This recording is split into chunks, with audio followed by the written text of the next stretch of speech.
అవిశ్వాసంతో ఒరిగేదేమిటి? Chairman పీఠం టీడీపీకా, వైసీపీకా? Party కోసం కష్టపడిన వారికి పట్టం కడతారా లేక వలస పక్షులకు పీఠం వేస్తారా? బీసీ మహిళకు అవకాశం ఇస్తే లాభం ఎవరికి? అక్కడ టీడీపీ ఎత్తుగడ ఫలిస్తుందా? వైసీపీ నాయకులదే పైచే అవుతుందా? ఏ నియోజకవర్గంలో జరుగుతోంది ఈ హైడ్రామా?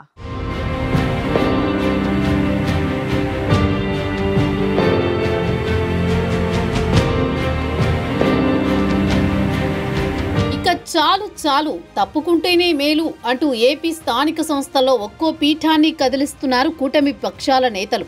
మున్సిపల్ చైర్పర్సన్ పై అవిశ్వాస తీర్మానం పెడతామని బాహాటంగానే ప్రకటించారు పార్వతీపురం ఎమ్మెల్యే బోనెల విజయచంద్ర. అయితే ఈ అవిశ్వాస తీర్మానంతో ఎవరికి ప్రయోజనం చేకూరుతుంది?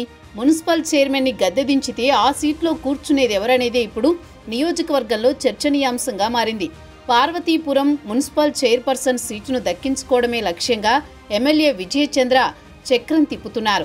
ప్రస్తుతం మున్సిపల్ చైర్పర్సన్ గా కొనసాగుతున్న బోను గౌరీశ్వరిపై అవిశ్వాసం పెట్టి మరొకరిని ఎన్నుకునే క్రమంలో రాజ్యాంగబద్ధంగా వచ్చిన రిజర్వేషన్లు పాటిస్తారా అన్న ప్రశ్న కూడా లేవనెత్తుతోంది.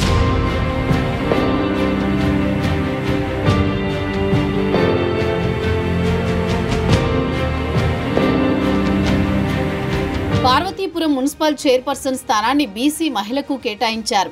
ఈ రిజర్వేషన్ ప్రకారం మున్సిపల్ చైర్పర్సన్ పదవికి తెలుగుదేశం పార్టీ నుంచి గెలిచిన మాజీ చైర్పర్సన్ ప్రస్తుత కౌన్సిలర్ ద్వారపురెడ్డి శ్రీదేవికి అవకాశాలు లేకపోలేదు.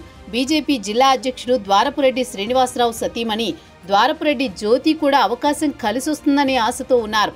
ఈ ఇద్దరు కూటమి ప్రభుత్వంలో భాగస్వాములే. మిగతా బీసీ మహిళా కౌన్సిలర్లంతా వైఎస్ఆర్సీపీ నుంచి గెలిచిన వారే. ఒకవేళ అవిశ్వాసం పెట్టి ద్వారపురెడ్డి శ్రీదేవికి చైర్పర్సన్ గా అవకాశం ఇస్తే నాయకులు, కార్యకర్తలు, కౌన్సిలర్లు ఈ పరిణామాలను జీర్ణించుకోగలరా అన్న ప్రశ్న తలెత్తుతోంది. వైఎస్ఆర్సీపీ బీఫామ్ మీద గెలిచిన బీసీ మహిళకు కండువా కప్పి చైర్పర్సన్ సీట్లో కూర్చోబెడతారా అన్న చర్చ కూడా జరుగుతోంది. ఎందుకంటే పార్టీలోకి ఆహ్వానించి కండువాలు కప్పి పార్టీని బలోపేతం చేసినంత మాత్రాన వారు గెలిచింది వైసీపీ నుంచే కాబట్టి టీడీపీకి ఒరిగేది ఏమీ ఉండదని పార్టీ తమ్ముళ్లే చెవులు కొరుక్కుంటున్నారు.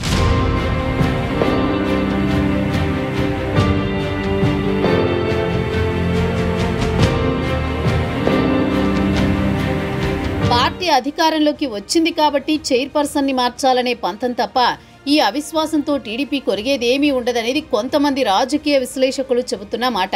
ఎన్నికల కమిషన్ నియమావళి మేరకు బీసీ మహిళకే చైర్పర్సన్ పీఠాన్ని ఇస్తే అవిశ్వాసం పెట్టి అది వైఎస్ఆర్సీపీకే లాభం చేకూరుతుందన్న వాదనలు వినిపిస్తున్నాయి.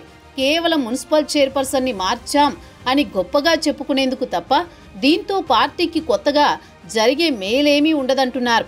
అవిశ్వాసంతో వైఎస్ఆర్సీపీకి జరిగే నష్టం కూడా ఏమీ లేదని, పాత సీసాలో కొత్త నీరు పోసిన చందమేనని కూటమిలో కొందరు ముఖ్య నేతలు చర్చించుకుంటున్నారు. తెలుగుదేశం బీఫామ్ మీద గెలిచిన అభ్యర్థులకే చైర్పర్సన్ పీఠాన్ని కట్టబెడతారా లేక వైఎస్ఆర్సీపీ నుంచి మరొకరికి అవకాశం ఇస్తారా అన్నదే ప్రశ్న.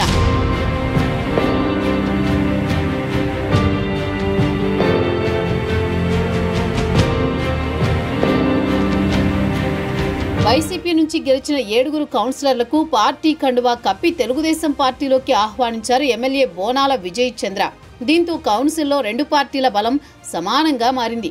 అయితే ఎమ్మెల్యే ఓటుతో మున్సిపల్ పీఠాన్ని కైవసం చేసుకోవాలని టీడీపీ ఆరాట పడుతున్నా ఇంత ప్రయాసపడ్డా పార్టీకి ఒరిగేదేమన్నా ఉంటుందా అన్నదే ప్రశ్న. మరి పార్వతీపురం రాజకీయాల్లో ఏం జరుగుతుందో చూడాల్సిందే.